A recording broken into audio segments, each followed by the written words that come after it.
Episode की शुरुआत में हमें उन्हीं दोनों एल्फ को दिखाया जाता है जिन्होंने कुछ इंसानों को बंदी बनाकर रख लिया था।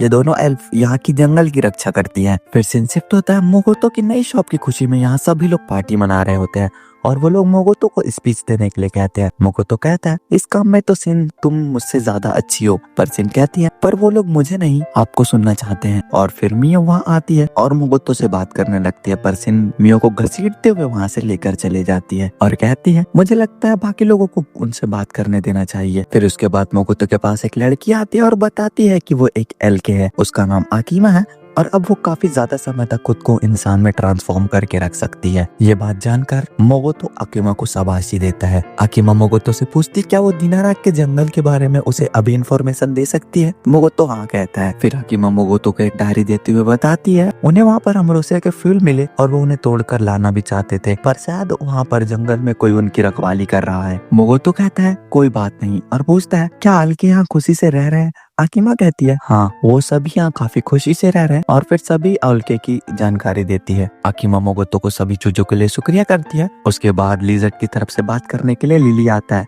और वो मोगोतो को ग्रीट करते हुए बताता है कि उसने मुकाबले के बाद काफी सारी नई टेक्निक सीखी है और उसे सिन ट्रेनिंग दे रही है। मोगोतो अपने मन में सोचता है सिन का सर पूरे डैमी प्लेनेट पर पड़ने लगा है। उसके बाद सभी लोग काफी एंजॉय करते हैं और वहाँ पर बैरन आता है। बैरन मोगोतो से पूछता है क्या सीगे में रहने वाले लोग काफी ज्यादा अच्छे हैं, क्या वो जगह कैसी है। मोगोतो बैरन को बताता है कि सीगे काफी खूबसूरत जगह है लेकिन सिन और मियो के लिए वो काफी अलग जगह है। उसके बाद बैरन और मोगोतो काफी सारी बातें करते हैं। मोगोतो बैरन से पूछता है क्या वो उनके साथ चलकर उनकी दुकान चलाने में मदद करने के लिए आना चाहेगा। बैरन मान जाता है। फिर हमें सिन और मोगोतो को दिखाया जाता है। सिन कहती है आज यंग मास्टर के साथ इनकी बातें खत्म भी होगी या नहीं। मियो बोलती है हाँ मुझे भी उनसे अमरोसिया के फूलों के बारे में काफी जरूरी बात करनी थी।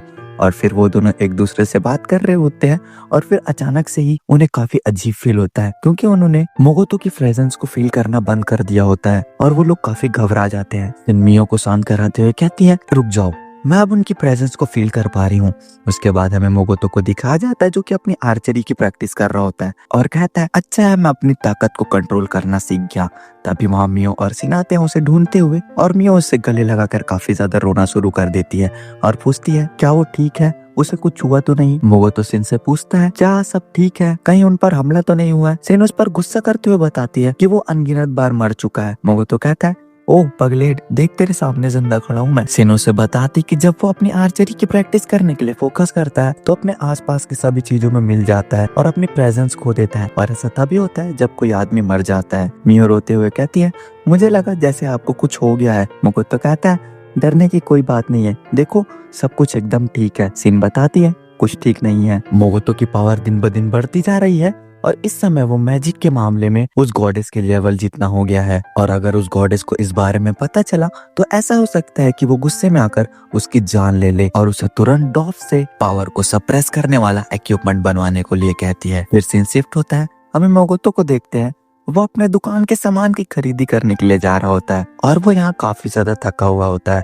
वो रास्ते में चलता हुआ जा रहा होता है तभी उसके तरफ एक बैग उड़ता हुआ आता है पर मोगोतो उसे डॉच कर लेता है और तभी वो आदमी वहाँ आता है जिसका वो बैग होता है। वो मोगोतो से माफी मांग कर कहता है मुझे माफ कर दीजिए और अपना सामान उठाने लगता है। मोगोतो सोचता है ये कॉमन नहीं बोल रहा, शायद ही कोई डेमी ह्यूमन है।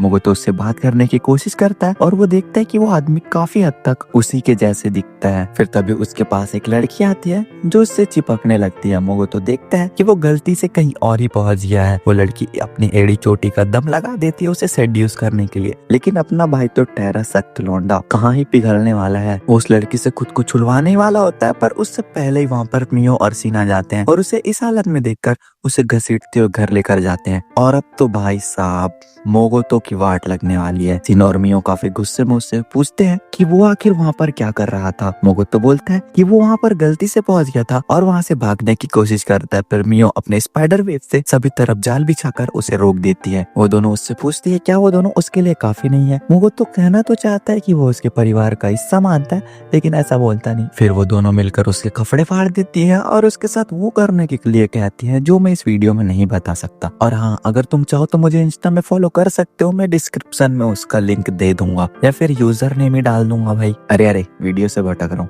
तो हाँ, टिनो और मियो मिलकर मोगोतो के साथ कुच्ची कुच्ची करने की कोशिश करते हैं, पर मोगोतो वहाँ से अपनी जान बचाकर भागता है। और यहाँ मियो ओवर थिंकिंग करने लगते हैं, क्या उन्होंने सही किया? अगर मोगोतो नाराज हो गया तो काफी बड़ी प्रॉब्लम हो जाएगी। पर सिन कहती है अरे कुछ नहीं होगा, मैं हूं ना। फिर हमें मोगोतो की तरफ दिखाया जाता है जो कि फटे कपड़ों के साथ पेड़ पर उल्टा लटका होता है। तभी वहाँ एमा आती है और उसे स्पाइडर वेव और पिंक फॉग को देखकर समझ जाती है कि पक्का इसके साथ कुछ गड़बड़ हुआ है। फिर मोगोतो से कहती है कि यहाँ पर ऐसे कपड़े पहनकर रहना मना है और रोकोई ने उसके लिए कोई स्पेशल आर्मर बनाया है, तो जाकर वो उसे देख ले। मोगोतो अपने मन में कहता है तुम मेरे कुछ बातों को सुने भी नहीं समझ गई एमा, तुम काफी ज्यादा अच्छी हो। और फिर हमें रोकोई के घर को दिखाया जाता है जो कि मोगोतो के लिए नई आर्मर देता है और ये आर्मर मोगोतो को काफी ज्यादा पसंद भी आते हैं। उसके बाद उसके पास मियो आती है और जो कुछ भी रात को हुआ उसके लिए वो उससे माफी मांगती है और कहती है मैं काफी ज्यादा शर्मिंदा हूँ, आप मुझसे नाराज तो नहीं है ना? मोगोतो कहता है कोई बात नहीं, मैं नाराज नहीं हूँ, पर आगे से कोशिश करना कि ऐसी गलती फिर से ना हो। मियो कहती है हाँ, ऐसे दोबारा नहीं होगा। फिर मोगोतो कहता है हाँ, मुझे याद आया, तुम बता रही थी कि कोई एमरोसिया की फूल की रखवाली कर रहा है। मियो कहती है काफी इविल लुक देते हुए, अब वो काम आप मुझ पर छोड़ दीजिए, मैं उसे अकेले ही संभाल लूंगी। पर मोगोतो उसके इंटेंशन को समझ के उससे कहता है कि वो उसके साथ जाना चाहता है और ये सुनकर तो मियो का दिल गार्डन हो जाता है भाई। फिर वो लोग दिनाराक के जंगल में पहुंच जाते हैं और उनका कोई पीछा करने लगता है और ये बात उन दोनों को पता होती है कि उनका कोई पीछा कर रहा है। मोगोतो उनसे पीछा छुड़वाने के लिए कहता है और मियो अपनी स्पाइडर वेब से उन्हें फंसा देती है और फिर वो लोग अमरोसिया के फूल के पास पहुंच जाते हैं। आगे फूलों की तरफ फिसलन होती है, इसलिए मोगोतो मियो को अपना हाथ पकड़ने के लिए कहता है और मियो काफी खुश हो जाती है और फिर वो दोनों हाथ पकड़कर आगे चलने लगते हैं। और फिर तब हमें उन्हीं एल्फ को दिखाया जाता है जो वहाँ की रक्षा करते हैं और वो उन दोनों को रोक देते हैं और ये देखकर तो काफी ज्यादा गुस्सा हो जाती है भाई मियो। मोगोतो उन एल्फ से बात करने की कोशिश करता है पर कोई फायदा नहीं, मियो ट्रिगर्ड हो चुकी थी और इसका ये भी लोग देख के तो भाई किसी के भी फट जाएगी। और मियो के पावर्स को सेंस करते हुए वो जो उन लोगों का पीछा कर रहे थे वो लोग भी अमरोसिया तक पहुंच जाते हैं और वो लड़की कहती है अमरोसिया के फूल हमें मिल गए, अबे सारे फूल हम लेकर जाएंगे। और ये सुनकर उन एल्फ को लगता है कि मोगोतो भी उन लड़कियों के साथ मिला हुआ है, पर मोगोतो समझाने की कोशिश करता है कि मैं इन लोगों के साथ नहीं हूँ। और यहाँ मियो तो अपने अलग ही गुस्से में थी भाई। उन एल्फ में से एक लड़की कहती है ए लड़की, तुमसे रेड लोटस की खुशबू आ रही है। मोगोतो सोचता है हम उनसे तो काफी पहले मिले थे। उसके बाद वो एल्फ लड़कियां उन पर हमला करना शुरू कर देती है और मोगोतो मियो को उठाकर भागने लगता है। और फिर यहाँ वही लड़की आती है जो मोगोतो का पीछा कर रही थी। वो मोगोतो से कहती है तुम भाग क्यों रही हो, जाओ उनसे लड़ो और उन्हें मार दो। मोगोतो कहता है तू मुझे हुक्म देने वाली कौन हो तेरे सेमड़ी। और फिर मोगोतो ये नोटिस करता है कि ये वही लड़की है जो उसे उस दिन मिली थी। वो एल्फ उन पर अभी भी हमला कर रहे होते हैं पर इस बार वो फायर बॉल से हमला करते हैं, पर मोगोतो अब डिफेंसिव काय का यूज करके उनसे बच जाता है। और ये एपिसोड यहीं पर खत्म होता है। तो अगर वीडियो पसंद आई तो चैनल को सब्सक्राइब और वीडियो को लाइक जरूर करना। मिलते हैं नेक्स्ट वीडियो में, तब तक के लिए bye bye, take care, Tata.